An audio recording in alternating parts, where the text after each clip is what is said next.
You're watching OTT TV Scripture Reality.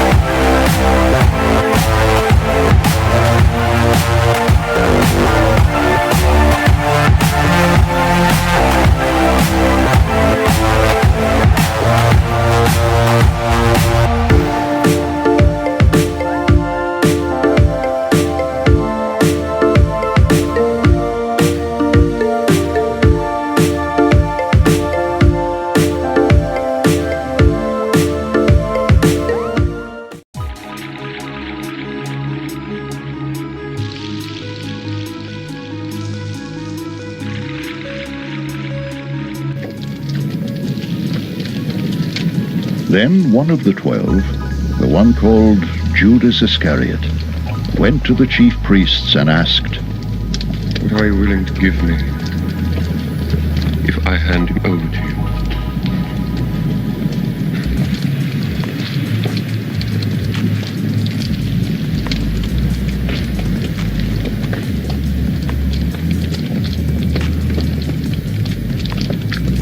So they counted out for him 30 silver coins.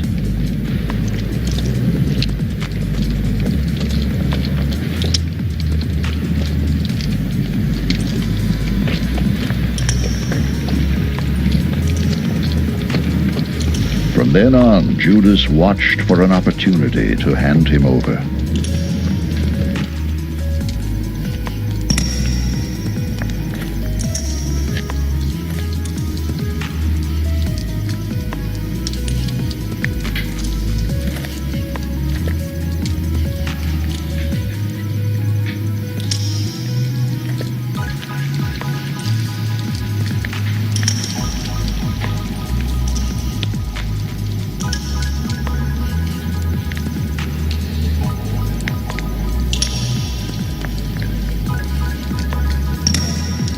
I tell you the truth, one of you will betray me.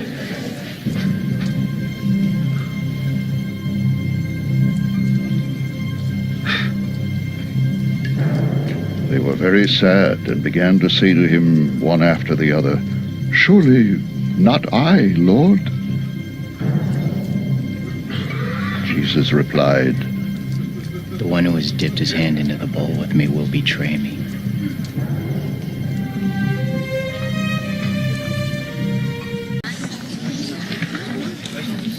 Here comes my betrayer. While he was still speaking, Judas, one of the 12, arrived. With him was a large crowd, armed with swords and clubs, sent from the chief priests and the elders of the people.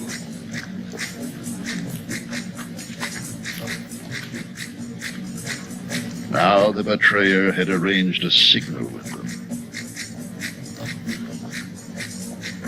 The one I kiss is the man. Arrest him.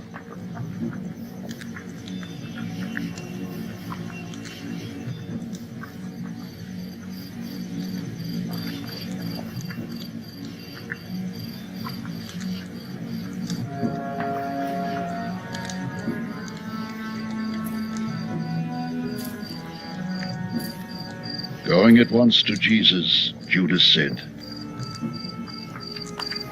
Greetings, Rabbi.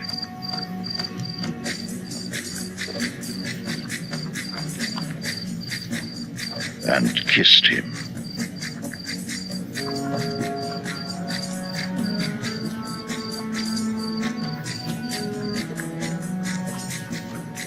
Jesus replied, Friend, do what you came for.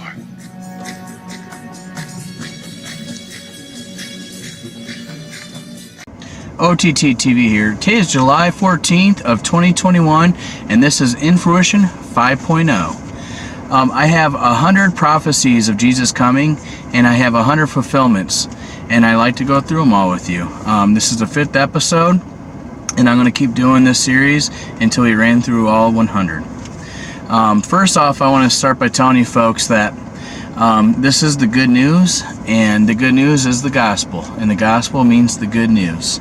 For those who didn't know what gospel means, that's what it means. Okay, let's go through some. My first prophecy is from Psalms 118:22 through 23. The stone the builders rejected has become the capstone. The Lord has done this, and it is marvelous in our eyes. The fulfillment is Matthew 21:42. Jesus said to them, "Have you never read in the scriptures, the stone the builders rejected has become the capstone?" There's your fulfillment. Next we have the prophecy of Isaiah 8:14. And he will be a sanctuary, but for both houses of Israel he will be a stone that causes men to stumble, and a rock that makes them fall. And for the people of Jerusalem he will be a trap and a snare. Here's a fulfillment. Romans 9:31 through 33. Israel stumbled over the stumbling stone, as it is written, "See, I lay in Zion a stone that causes men to stumble, and a rock that makes them fall. And the one who trusts in him will never be put to shame." Alright, our next prophecy is Deuteronomy 18:15. The Lord thy God will rise up unto thee a prophet from the midst of thee, of thy brethren, like unto me. Unto him ye shall have hearkened. Okay, the fulfillment. Matthew 21:10 through 11. And when he was come into Jerusalem, all the city was moved, saying, "Who is this?" And the multitude said, "This is Jesus, the prophet of Nazareth of Galilee." Our next prophecy is Deuteronomy 18:18. I will raise them up a prophet from among their brethren, like unto thee, and will put my words in his mouth, and he shall speak unto them all that I shall command him. The fulfillment. Luke 7:16. And there came a fear on all, and they glorified God, saying, that a great prophet is risen up among us, and that God has visited his people. Amen. Our next prophecy is Psalm 35:19. Let not them that are mine enemies wrongfully rejoice over me, neither let them wink with the eye that hate me without a cause. Fulfillment. John 15:24. If I had not done among them the works which none other man did, they had not had sin. But now have they both seen and hated both me and my Father. Alright, next prophecy is Psalms 40:7 through 8. Then said I, Lo, I come. In the volume of the book it is written of me. I delight to do thy will. O my God, yea, the law is written in my heart. Fulfillment is Matthew 26:39. And he went a little further and fell on his face and prayed, saying, O my Father, if it is possible, let this cup pass from me. Nevertheless, not as I will, but as thou wilt. Absolutely amazing. Absolutely amazing. And you know, when you get into the Psalm 35:19, they will hate him without a cause. There's a lot of truth to that. You know, I've been shadow banned. My shows have been canceled, deleted. Some of the reasons why I've been shadow banned is because I exposed the Agenda 21 that's going on right now in the world. And another reason is because I speak of Jesus Christ. I have a video called The Good News, and it's a video of my experience. I had 2 years with Christ during surgery, and I show how the medication they had me on shut down my frontal lobe and my breathing center. I had to have a breathing machine actually breathe for me, and also shut down my dream center in my brain. So I woke up from this experience screaming out loud while I was still blind from the medicine, I saw Jesus, I saw Jesus. And so I did videos about it, and I have to advertise them on Reddit and other places. I literally have to drop the videos so they can be seen because I'm shadow banned and my videos aren't being pushed to the front. So I went on Reddit and I advertised my video, and my Reddit account was closed down. And when I went into the messages to see why it was turned off and I could no longer advertise that way, someone reported me for that video, and I was actually referred to 1-800 helpline. This has happened to me twice with Reddit. So I just created a whole new Reddit channel for the same video. It happened again.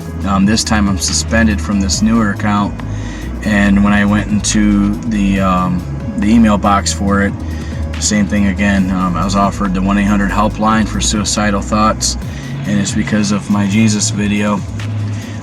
So they try to stop this message from getting to you, that Jesus is real. And it's a shame, because the amount of censorship that I deal with is phenomenal. And if I was talking about any other god or religion, this wouldn't be happening to me. So it's something to think about, that Jesus is censored and the other gods are not. And that's something else I also want to touch down on. Like on BitChute, the rules are wide open. You're allowed to say anything you want, pretty much. Besides, you're not allowed to talk about the Council of Nine. The Council of Nine was deities that the Lord sent down to control areas to keep us from intermixing, interbreeding, and prevent one world order. Those deities took advantage of it, and they demanded worship. And you know, that's a lot of these ancient gods from Egypt and from Greece. That's who these are. And when you take their names and you translate them into Hebrew, you'll find that a lot of these people from different time periods of different names are the same deities. So you know, you got all these religions. Well, that's why. It's where all these religions come from. It's from the Council of Nine. I do want to do a video on this in more detail. I don't want to go too detailed on this because I don't want this video censored. But I'm going to continue doing the INFRUITION videos because they're proof of him being here.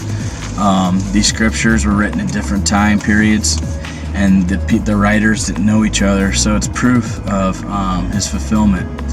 And praise Jesus Christ, and praise the Father for sending his Son to die for us so we can have a second chance. I'm going to have some more of these videos for you, and enjoy. I love doing this for the Lord. I love doing this for you. Love thy neighbor is the highest law. So look forward to more INFRUITION videos. OTT TV out.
test the blood of the pharaohs, the mummies of the pharaohs. All right, there's certain things they can do. They cannot get a chromosome count by any method I'm familiar with. All right, things keep changing. I don't profess to know everything. However, there's no way I know that you can get a chromosome count out of dead blood. You can get a DNA and some other things, but not a chromosome count. All right, that's done by living white blood cells. Now then, first of all, in this analysis, I took the blood into a laboratory in Israel. I asked one of the people I work with in antiquities, where is a good laboratory that does reliable work? And they said, such and such, such and such. I took it. I just said, please examine this blood and tell me what you can tell me about it. All right? They said, well, look, we're going to reconstitute it.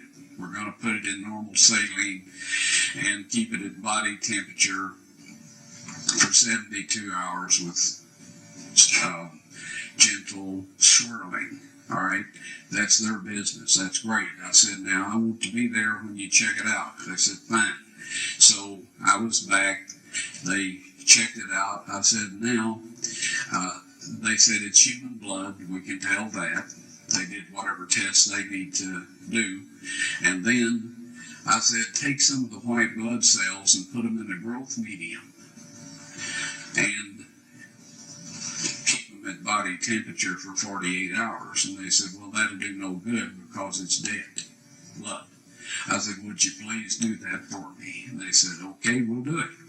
So anyway, I said, I want to be there when you take it out and examine it. So I was back there. They took it out, examined it under the microscope, and the one technician called the other one over there, and then they called the boss over there, and they were talking Hebrew a mile a minute there for a little bit, and they looked at me and they said, Mr. Wyatt, this human blood only has 24 chromosomes in it.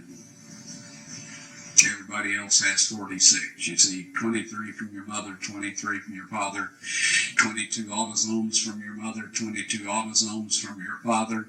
You get an X from your mother, you may get an X or a Y from your father. All right? This blood had 23 chromosomes from the mother's side, one Y chromosome only. You see, the kind of child could not have developed if they hadn't had the autosomes from the mother. So all of his physical characteristics were determined by his mother's side of the family, her autosomes. His maleness was determined by this one Y that came from the source, not a human male. Then they said, this blood is alive. And then they said, whose blood is this?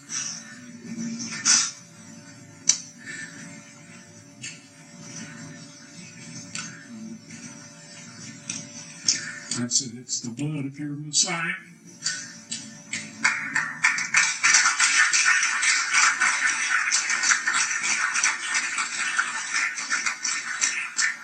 And I assure you, those men's lives have changed.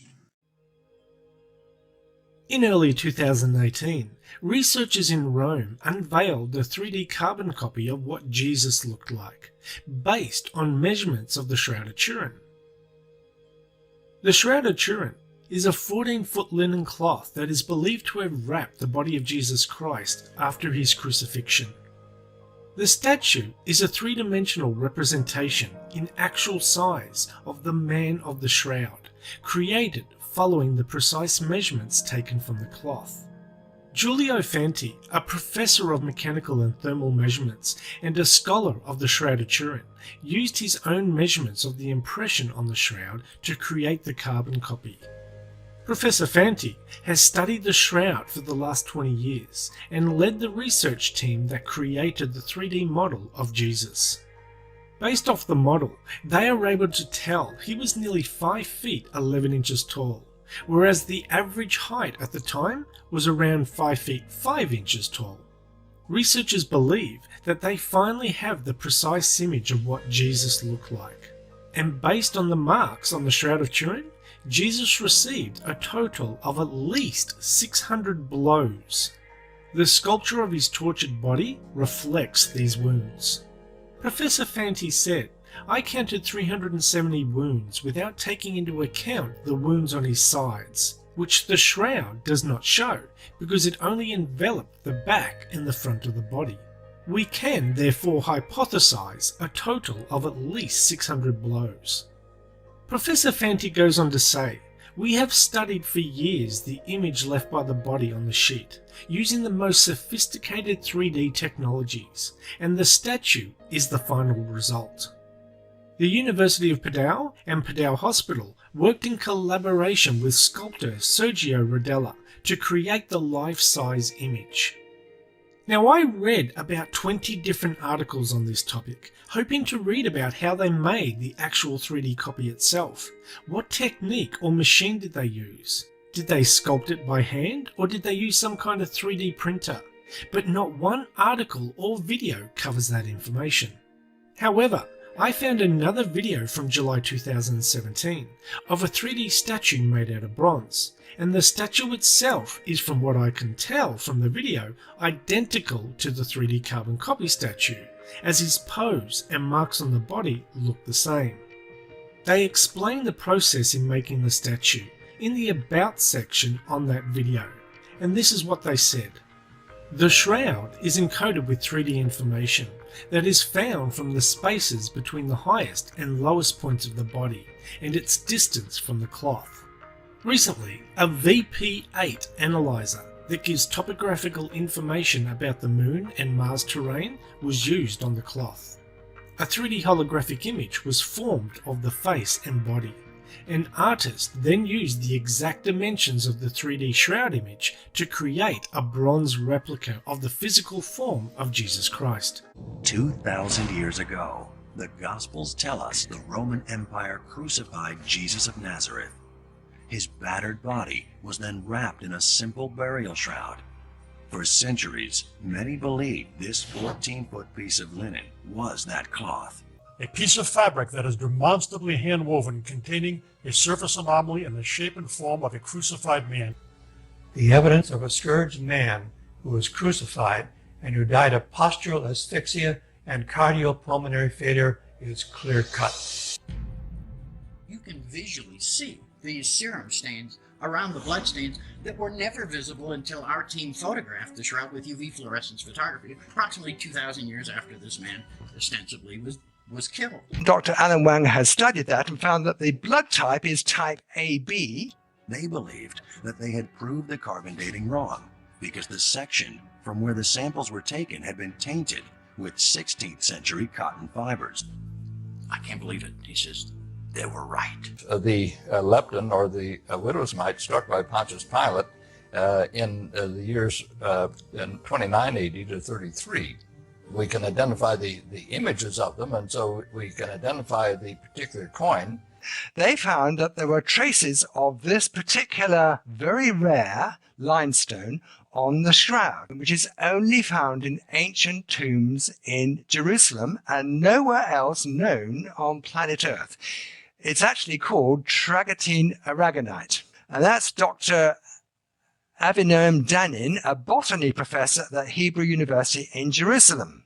He found Zygophyllum dumosum, the spores of that plant, and he found Guandelia 2040, spores and pollen of plants found only in Jerusalem. Three-dimensional relief, the front and the back of a whole human being.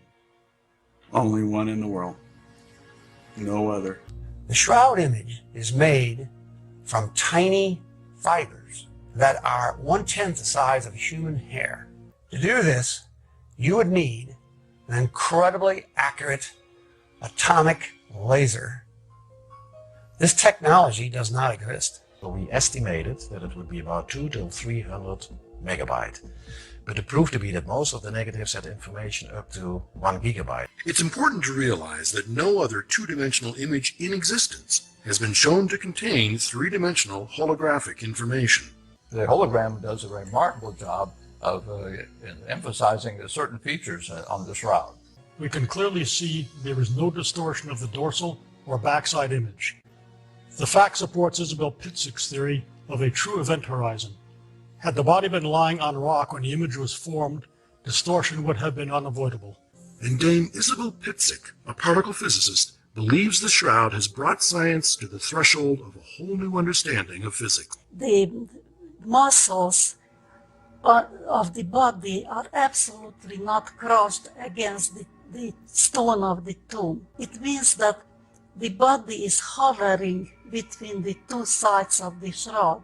Now, we're actually getting on to how did that image get there? Well, we now know how the image got there because of the work of Dr. August Asseter, that he noticed that the hands appeared to be like X-rays. So he thought that the whole of the shroud image was caused by radiation. He injected himself with radioactive material, stood in front of an X-ray plate, and then put the plate in front of the VPA image analyzing computer, and for the first time in history produced a three-dimensional image from a two-dimensional X-ray. The image on the shroud has been scientifically proved to be caused by radiation. There is no paint on the shroud whatever. It is caused by radiation, nuclear radiation. Jesus took Peter, James, and John, his brother, led them up on a high mountain by themselves, and he was transfigured before them. His face shone like the sun, and his clothes became as white as light. This is described in Matthew 17, verses 1 to 3. In 1 John 1, verse 5, it says, God is light, and in him is no darkness at all. Psalm 104, first two verses, it says that God is clothed in light. This is Moses going up Mount Sinai to receive the Ten Commandments from God. His face glowed with light. Now, it lasted a few days, and then it wore off. So when you come into contact with God, your face shines with light. And here I'm taking a leap of faith here and saying that the shroud of Turin was in contact with the resurrected Jesus Christ and glowed with light, which may be how the image actually got onto the shroud in the first place.